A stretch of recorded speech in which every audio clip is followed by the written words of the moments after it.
విజయ్ మాల్యా 2005 నుంచి 2013 వరకు most successful business man in India. ఆయన కంపెనీ అయిన కింగ్ఫిషర్లో లగ్జరీ, బ్యూటీ అండ్ బ్రాండింగ్కి అన్మ్యాచ్డ్ ఆరా ఉండేది. 2004 నుండి 2013 వరకు విజయ్ మాల్యా ఇండియన్ బ్యాంక్స్ నుంచి 9,000 కోట్ల డబ్బుని అప్పుగా తీసుకున్నాడు. తీసుకున్న డబ్బులతో ఎయిర్లైన్స్ని ఎక్స్పాండ్ చేసి కొన్ని అప్పుల్ని క్లియర్ చేసుకోవాల్సింది.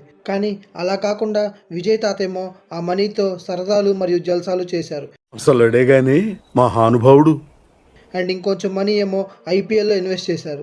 ఏళ్ళు గడిచినా సరే అటు కప్పు రాలేదు, ఇటు కింగ్ఫిషర్ ఎయిర్లైన్స్లో కూడా ప్రాఫిట్స్ తగ్గిపోయాయి. దాంతో ఎంప్లాయీస్ అందరికీ శాలరీస్ పే చేయలేకపోయాడు. గ్రాడ్యువల్గా కంపెనీ మొత్తం బ్యాంక్ కరప్ట్ అయింది. అప్పుడు బ్యాంకులన్నీ మా డబ్బులు మాకు తిరిగి కట్టండి అని డిమాండ్ చేశాయి. ఇవన్నీ ఏం పట్టనట్టు తాత మాత్రం యూకేలో పార్టీలు ఎంజాయ్ చేస్తూ లగ్జరీ లైఫ్ లీడ్ చేస్తూ ఉండేవాడు. బ్యాంకుల నుండి ఎన్నిసార్లు నోటీసులు వెళ్ళినా సరే రెస్పాన్స్ లేదు. విజయ్ తాత వాళ్ళకి పంగనామాలు పెట్టాడని అప్పుడే బ్యాంకులన్నిటికీ అర్థమైంది. విజయ్ మాల్యా లైఫ్లో సక్సెస్ అయ్యాడు కానీ అకౌంటబిలిటీని మెయింటైన్ చేయలేకపోయాడు. కానీ తీసుకున్న డబ్బులు ఇవ్వకపోతే బ్యాంకు వాళ్ళు ఊరుకుంటారా? ముక్కు పిండి మరీ వసూలు చేస్తారు. తాను తీసుకున్న 9,000 కోట్ల అప్పుకి 14,000 కోట్లు తిరిగి కట్టించారు.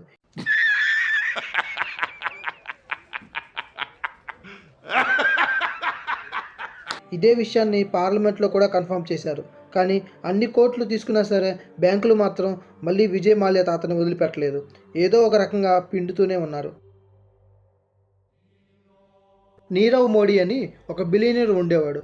అతను ఒక diamond merchant. Mumbai, London and New York లాంటి సిటీస్లో అతనికి లగ్జరీ జ్యువెలరీ బ్రాండ్స్ ఉన్నాయి. కానీ 2018లో వరల్డ్ మొత్తం షాక్ అయ్యేలాగా నీరవ్ మోడీ చేతుల్లో 13,500 కోట్ల డబ్బుని మేము నష్టపోయాము అని పంజాబ్ నేషనల్ బ్యాంకు ఒక స్టేట్మెంట్ని ఇచ్చింది. అసలు ఈ స్కామ్ ఎలా జరిగింది అనేది ఒక సింపుల్ స్టోరీ లాగా చెప్తాను వినండి. ఎవరైనా ఒక బిజినెస్ మ్యాన్ ఫారిన్ కంట్రీస్ నుంచి గూడ్స్ని ఇంపోర్ట్ చేసుకోవాలి అంటే అక్కడ ఉండే ఫారిన్ సప్లయర్స్కి డబ్బులు పే చేయాలి. కానీ డైరెక్ట్గా వాళ్ళకి డబ్బులు ట్రాన్స్ఫర్ చేయడం అనేది రిస్క్ అవుతుంది.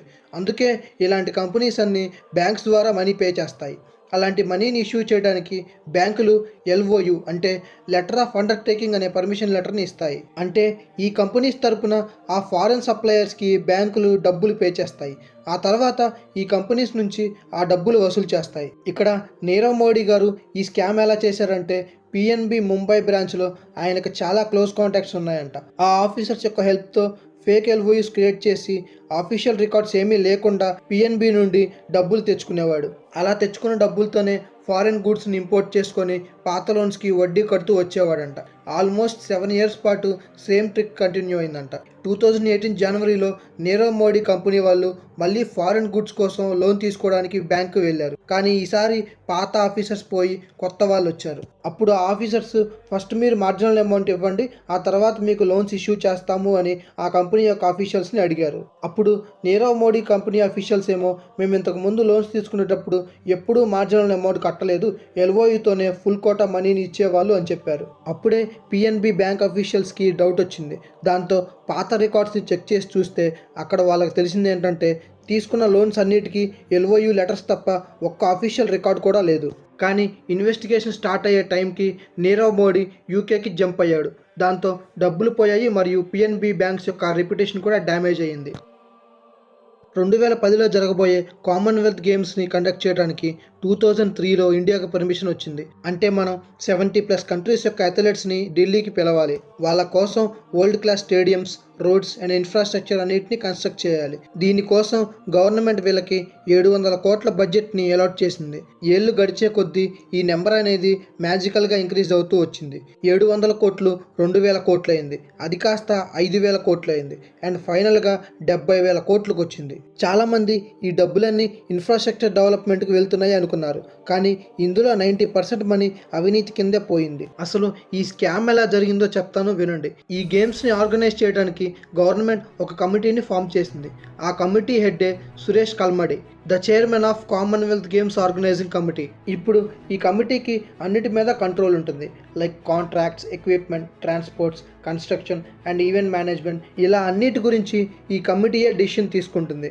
అండ్ వీళ్ళు లూటింగ్ చేయడం స్టార్ట్ చేసింది కూడా ఇక్కడే. సింపుల్గా చెప్పాలంటే ఎవ్రీ సింగిల్ ఐటమ్కి ఓవర్ ప్రైజ్ డీటెయిల్స్ని చూపించారు మరియు ఫేక్ కంపెనీస్కి కూడా కాంట్రాక్ట్స్ని ఇచ్చారు. ఫర్ ఎగ్జాంపుల్ ఒక థ్రెడ్మిల్ యొక్క కాస్ట్ అనేది మార్కెట్లో 5 lakhs ఉంటే వీళ్ళు 20 lakhs చూపించారు. సేమ్ ఇలాగే స్కోర్ బోర్డ్స్ అని, టైమింగ్ ఎక్విప్మెంట్ అని, ఏసీ యూనిట్స్ అని ఇలా అన్నిటికీ డబుల్ ప్రైజెస్ని చూపించారు. అండ్ వీటి కాంట్రాక్ట్స్ తీసుకున్న కంపెనీస్ అన్నీ ఫేక్ కంపెనీస్. ఈ స్కామ్ చేయడం కోసం జస్ట్ ఓవర్ నైట్లో వీటిని క్రియేట్ చేశారు. గేమ్స్ జరగడానికి ఫ్యూ మంత్స్ ముందు కూడా స్టేడియంస్ అన్నీ ఇన్కంప్లీట్గా ఉన్నాయి. రోడ్స్ ప్రాపర్గా లేవు. బ్రిడ్జెస్ కూడా కొలాప్స్ అయ్యే స్టేజ్కి వచ్చేసాయి. దీంతో foreign media reports India is not fit for Commonwealth Games అనే రిపోర్ట్స్ ఇచ్చాయి. ఇది మన ఎంటైర్ నేషన్కి huge embarrassment and humiliation. Tax payers యొక్క మనీతో అఫీషియల్స్ అందరూ foreign trips, luxury cars and 5-star హోటల్స్లో ఎంజాయ్ చేశారు. కామన్వెల్త్ గేమ్స్ తర్వాత ఇన్వెస్టిగేషన్ చేశారు. అందులో తెలిసింది ఏంటంటే 8,000 కోట్లకు పైగా ఇచ్చిన కాంట్రాక్ట్స్ అన్నీ ఫేక్ అని తేలింది. దీంతో ఆ కమిటీ ప్రెసిడెంట్ అయిన సురేష్ కల్మిడీని సిబిఐ అరెస్ట్ చేసింది.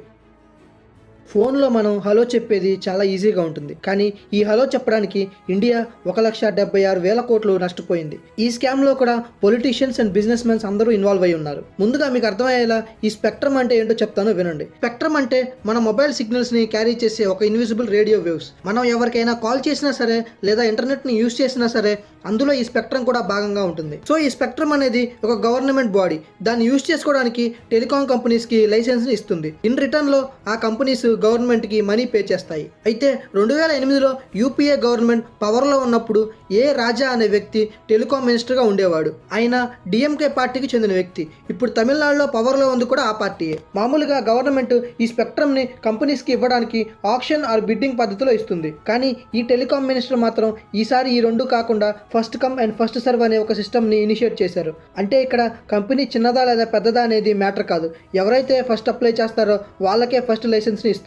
అయితే 2008లో ఒకరోజు డిపార్ట్మెంట్ ఆఫ్ టెలికాం సడన్గా మేము ఇవాళే లైసెన్సులు ఇష్యూ చేస్తున్నాము అని చెప్పింది. కానీ కొన్ని కంపెనీలు ఈ విషయం కొంతమంది గవర్నమెంట్ అఫీషియల్స్ ద్వారా ముందే తెలుసుకొని జెన్యూన్ టెలికాం కంపెనీస్ కన్నా ముందే అక్కడికి రీచ్ అయ్యాయి. అప్పుడు మొదటిగా ఆఫీస్కి రీచ్ అయిన కంపెనీస్కి టెలికాం మినిస్ట్రీ స్పెక్ట్రమ్ లైసెన్స్ని ఇచ్చింది. అది కూడా 2008లో 2001 ప్రైజెస్కి ఇచ్చింది. ఇంకా క్లియర్గా చెప్పాలంటే ఒక మారుతి సుజుకి ఆల్టో కార్కి విలువ చేసే డబ్బుకి రోల్స్ రాయ్స్ కార్ని ఇచ్చింది. అంటే చాలా తక్కువ డబ్బుకే ఆ కంపెనీస్ 2G స్పెక్ట్రమ్ని కొనుగోలు చేశాయి. ఆ కొనుగోలు చేసిన స్పెక్ట్రమ్ని పెద్ద కంపెనీస్కి ఎక్కువ మార్జిన్కి అమ్ముకొని చాలా పెద్ద ప్రాఫిట్స్ని చేసుకున్నారు. దీంతో ఈ ఫస్ట్ కమ్ ఫస్ట్ సర్వ్ అనే పనికిమాలిన ఐడియా వల్ల గవర్నమెంట్కి 1,76,000 కోట్లు నష్టం వచ్చింది. ఇప్పటి వరకు ఇండియన్ హిస్టరీలో వచ్చిన బిగ్గెస్ట్ లాస్ ఇది. ఇది ఒక చిన్న చీటింగ్ ఏం కాదు.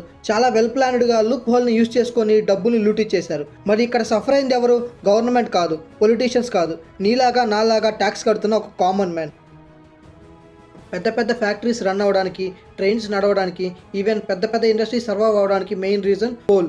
అందుకే దీన్ని బ్లాక్ గోల్డ్ అని కూడా పిలుస్తారు. బట్ ఇమాజిన్ ఈ బ్లాక్ గోల్డ్ని government officials and private companies కలిసి లూటీ చేశారు. Yes, this is the story of Coalgate scam. మన భారతదేశ చరిత్రలో ఇప్పటి వరకు జరిగిన మెగా డర్టీయెస్ట్ స్కామ్ ఇదే. అసలు కోల్గేట్ స్కామ్ అంటే ఏంటి? 2004 నుండి 2009 వరకు ఇండియన్ గవర్నమెంట్ కోల్ మైనింగ్ ఏరియాస్ని కొన్ని ప్రైవేట్ కంపెనీస్కి ఇచ్చాయి. అది కూడా ఎటువంటి ఆక్షన్ ఆర్ కాంపిటీషన్ లేకుండా. మామూలుగా అయితే ఈ కోల్ మైన్స్ అన్నిటినీ గవర్నమెంట్ ఆక్షన్ ప్రకారమే ఇస్తుంది. కానీ ఈసారి అలా కాకుండా కొంతమందిని ర్యాండమ్గా సెలెక్ట్ చేసి వాళ్ళకి గిఫ్ట్గా ఇచ్చింది. ఆ టైంలో కాంగ్రెస్ పార్టీ లీడ్ చేస్తున్న యూపీఏ గవర్నమెంట్ పవర్లో ఉంది. అండ్ సెంట్రల్లో కోల్ మైన్ మినిస్టర్ కూడా అప్పటి ప్రైమ్ మినిస్టర్ అయిన లేట్ మన్మోహన్ సింగ్ గారే. సో ఇక్కడ ప్రాసెస్ని సింపుల్గా చెప్పాలంటే ఆ కోల్ మైన్స్ని ఎవరికి ఇవ్వాలి అనేది డిసైడ్ చేయడానికి ఒక స్క్రీనింగ్ కమిటీని నియమించారు. బట్ ప్రాబ్లం ఏంటంటే ఆ స్క్రీనింగ్ ప్రాసెస్లో కాంపిటీషన్ లేదు, రూల్స్ లేవు. జస్ట్ కొన్ని హై ప్రొఫైల్ కనెక్షన్స్ మరియు పొలిటికల్ ఇన్ఫ్లుయెన్స్ ఉంటే చాలు అన్నట్టు అయింది. సో ఎవరికైతే పొలిటికల్ కనెక్షన్స్ ఉన్నాయో వాళ్ళకి ఈ కోల్ మైన్స్ దక్కాయి. సో ఇక్కడ స్కామ్లో జరిగిన ట్రిక్ ఏంటంటే ఏదో ఒక కంపెనీకి ఒక కోల్ మైన్ బ్లాక్ ఫ్రీగా వస్తుంది. ఇప్పుడు ఆ కంపెనీ వేరే కంపెనీకి ఈ మైనింగ్ రైట్స్ని చాలా ఎక్కువ ప్రాఫిట్స్కి అమ్మేస్తుంది. ఇలా స్కామ్ చేసే కొన్ని ప్రైవేట్ కంపెనీలు వేల కోట్ల డబ్బును సంపాదించాయి. ఈ స్కామ్లో కూడా గవర్నమెంట్కి 1,86,000 కోట్లు నష్టం వచ్చింది. సింపుల్గా చెప్పాలంటే గవర్నమెంట్ మరియు ప్రైవేట్ కంపెనీస్ కలిసి బొగ్గుని ఒక ప్రైవేట్ వెల్త్గా మార్చేశారు. ఇప్పుడు చెప్పిన స్కామ్స్లో టాప్ 3 స్కామ్స్ 3 యూపీఏ రూల్డ్ గవర్నమెంట్లో జరిగినవే. ఒక రకంగా వీటి వల్లే వాళ్ళు 2014 ఎలక్షన్స్లో కూడా ఓడిపోయారు. ఆ దిగటం ఇంకా అధికారంలోకి రాలేదు. మళ్ళీ వస్తారో లేదో కూడా తెలీదు. खत्म, bye bye, tata, goodbye, गया.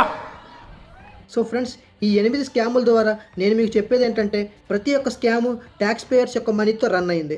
ఇండియాలో ఒక కామన్ మ్యాన్ నెలకి 30,000 సంపాదించడానికి తన రక్తాన్ని దారపోస్తున్నాడు. అదే రక్తంతో ట్యాక్సులు కూడా కడుతున్నాడు. కానీ దేశంలో ఉండే కొంతమంది పనికి మాలిన కరప్టెడ్ పొలిటీషియన్స్ వాళ్ళ రక్తాన్ని జలగల్లా పీల్చేస్తున్నారు. ముఖ్యంగా ఇప్పుడు నేను చెప్పిన టాప్ 3 స్కాముల్లో ఇన్వాల్వ్ అయిన పొలిటీషియన్స్ మరియు ఆ పొలిటీషియన్స్కి చెందిన పార్టీలు ఎన్నో వేల కోట్ల డబ్బుని స్కాములు చేశాయి. సో ఫ్రెండ్స్, ఈ వీడియో కనుక మీకు నచ్చినట్లయితే లైక్ చేసి మీ ఫ్రెండ్స్ అండ్ ఫ్యామిలీ మెంబర్స్ అందరికీ షేర్ చేయండి. మన ఛానల్ని సబ్స్క్రైబ్ చేసుకోవడం మాత్రం మర్చిపోకండి.